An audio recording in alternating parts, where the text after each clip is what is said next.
भगवान बुद्ध क्रोध को इंसान का सबसे बड़ा शत्रु मानते थे। इसी विषय पर उन्होंने अपने शिष्यों को उपदेश देते हुए एक उदाहरण प्रस्तुत किया। एक पंडित जी महाराज क्रोध न करने का उपदेश दे रहे थे।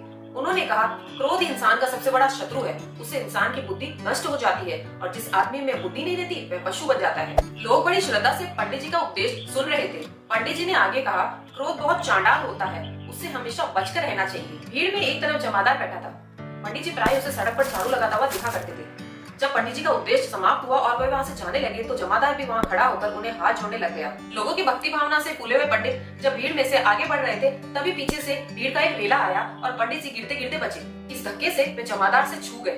फिर क्या था, उनका पारा चढ़ गया। बोले, दुष्ट, तू यहाँ कहाँ से आ मरा? मैं भोजन करने जा रहा था, तूने छू कर मुझे गंदा कर दिया, अब मुझे स्नान करना पड़ेगा। उन्होंने जमादार को जी भर के गालियाँ दी।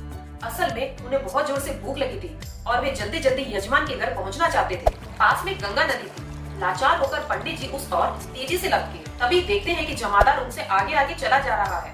पंडित जी ने कड़क कर पूछा, क्यों रे जमादार के बच्चे, तू कहाँ जा रहा है? जमादार ने जवाब दिया, नदी में नहाने।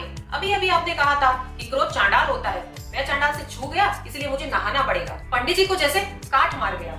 वे आगे एक भी शब्द न कह सके और जमादार का मुंह देखते ही रह गए। भगवान बुद्ध की कथा सुनकर शिष्य अपनी हंसी न रोक सके और खिलखिलाकर हंस दिए। इसी तरह की और कहानियां सुनने के लिए चैनल को सब्सक्राइब कीजिए।